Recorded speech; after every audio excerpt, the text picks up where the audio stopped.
So here I am. I've decided to visit Harbourside Park in St. John's, Newfoundland. Welcome back to Steve's World of Wonders.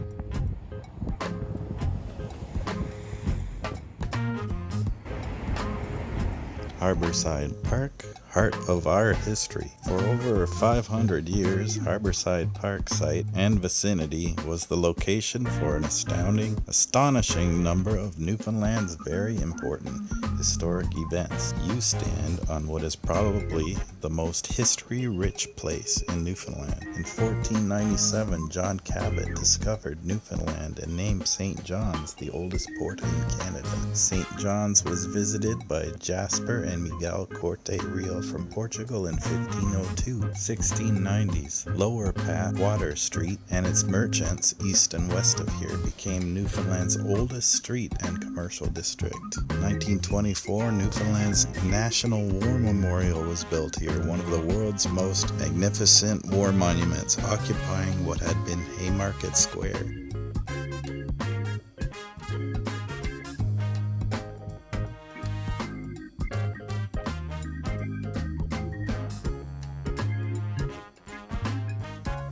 Discovery. European discovery and exploration of North America. John Cabot. Although the Norse had reached Newfoundland 5 centuries earlier, an Italian navigator sailing in the employ of King Henry VII of England is considered to have discovered Newfoundland in 1497. According to tradition, John Cabot, Giovanni Cabato, is said to have named St. John's on the feast day of St. John the Baptist on June 24th, 1497. Gaspar Corte Real. 2 Portuguese brothers from the Azores, Gaspar and Miguel Corte Real, visited St. John's in 1500 to 1502. Because the Portuguese fishing fleets were the first to regularly visit Newfoundland, the earliest maps show a Portuguese form of the name St. John's, San Johan or Johan or Saint Jonas or Jonas. Cape Spear was derived from the Portuguese Cape de Espera or Cape of Waiting, and it was a rendezvous point for the Portuguese fishing fleet. So Cape Spear is derived from a Portuguese word. Here's a map of Terra Nova from the 1600s. The earliest maps of the new land show headlands and place names of Portuguese, French, and English origin, bestowed by our amateur explorers, the fishermen. They flocked to eastern Newfoundland each spring to be first to claim prime fishing locations, which were called berths. This map shows this harbor and Sea Sparrow, but exaggerates the size of St. John's or St. Jonas.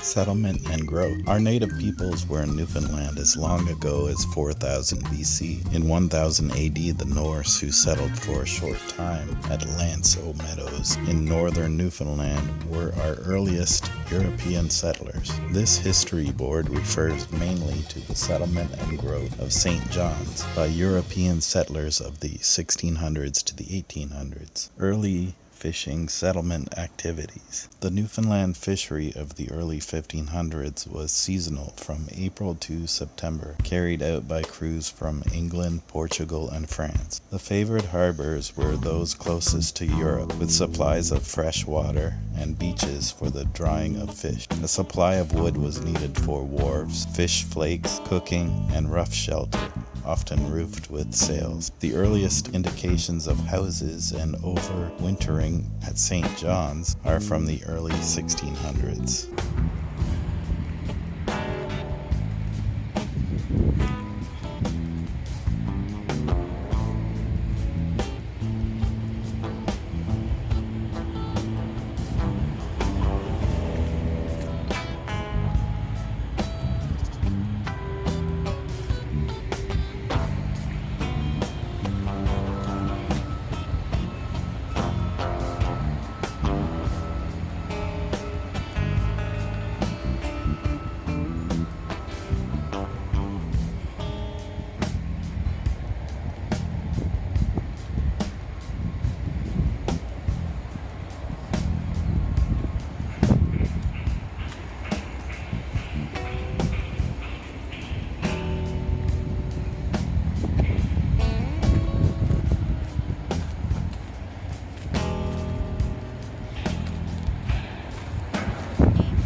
people here in St. John's are really friendly.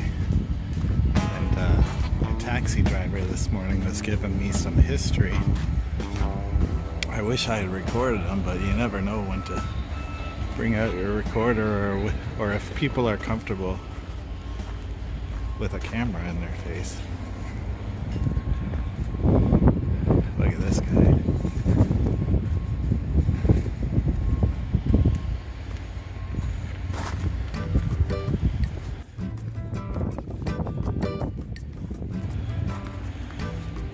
He's enjoying the fresh ocean air, these two dogs.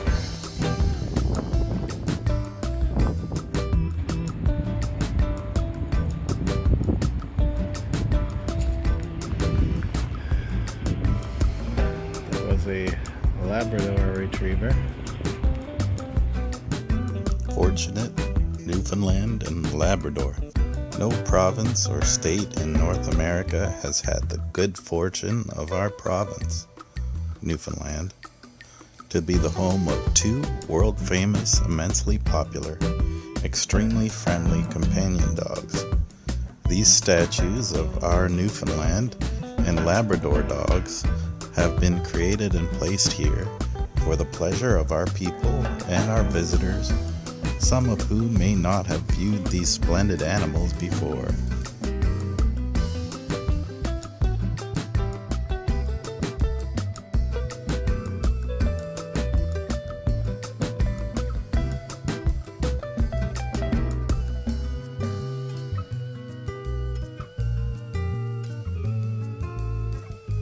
The sculptures of our Newfoundland and Labrador dogs are 1.5 times larger than life, created in a standing position to encourage personal touching, even climbing on. They are cast in lead and zinc-free Everdure silicone bronze, which has the strength of steel and the corrosion resistance of a copper-based alloy. It doesn't stop them from having birds poop on them, though. Eventually, our dogs will develop a beautiful green and brown patina with white streaks from the rich salt-rich air.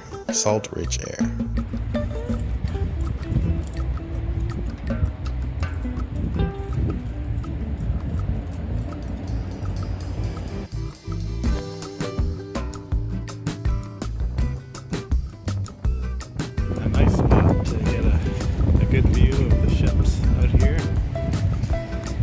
A beautiful view of the cliffs and hills over there.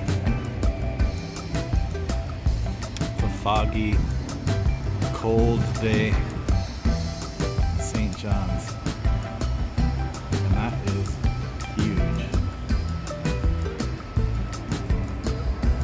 There's a tower here.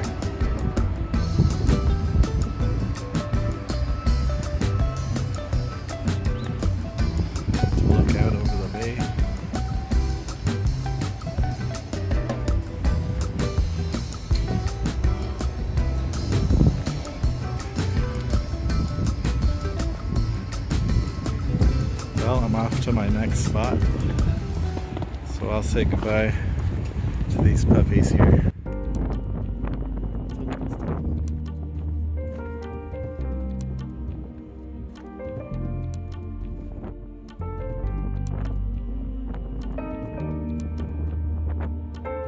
Nice little park, this Harbourside.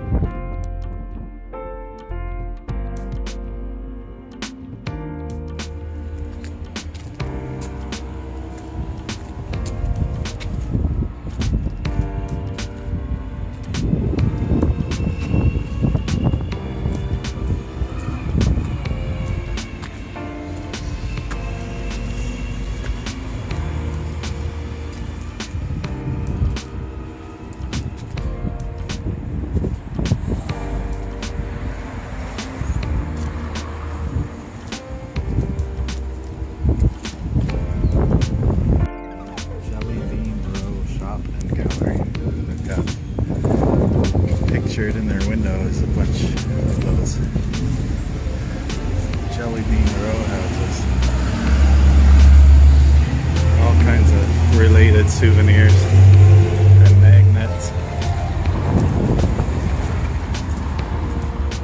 be going in there later on. It's closed now.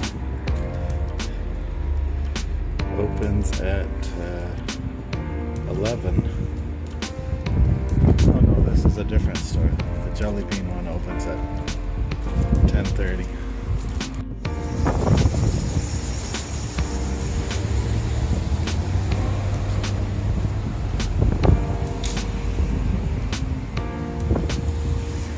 I'm all bundled up this morning. It's very chilly and foggy, overcast. Yes, bring a sweater to St. John's. It's a good idea. I'm on my way to the Railway Coastal Museum. Here's the ship pub.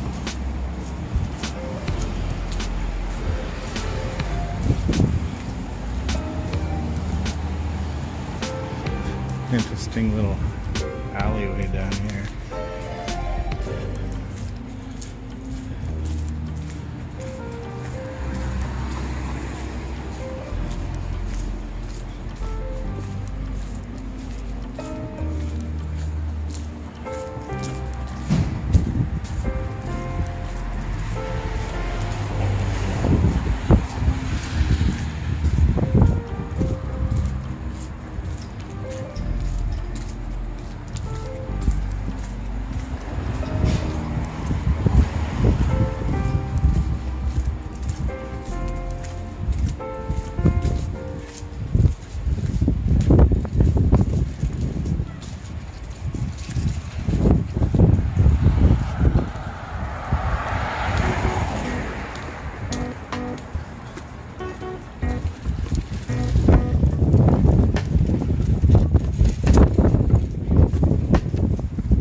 Try and cross the street here, see what this is.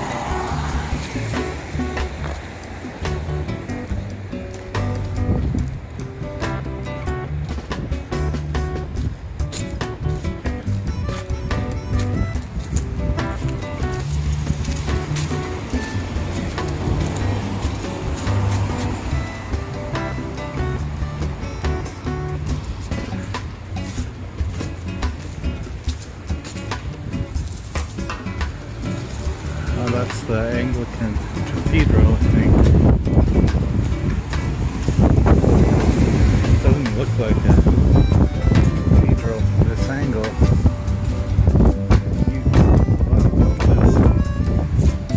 Wow, beautiful building.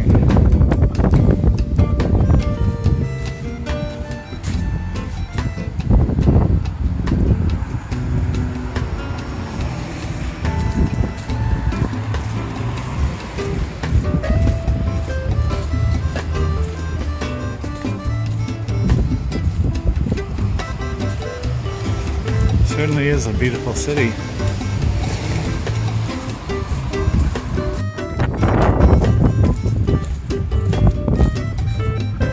Here's one of their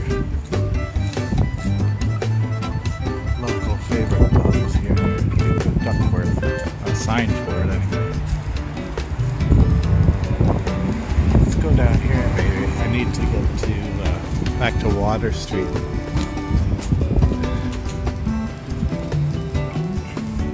Go down to the water to get to Water Street.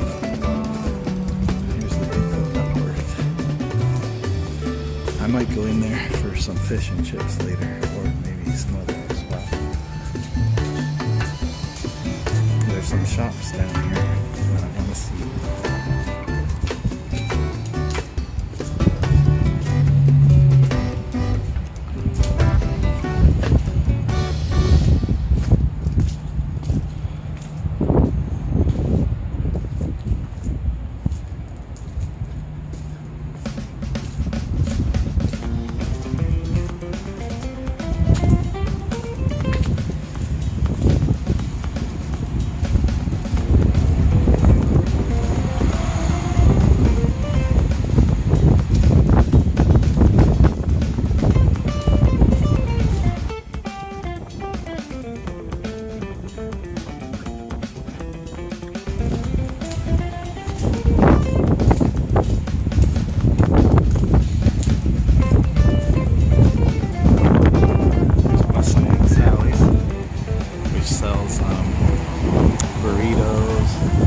and stir fries.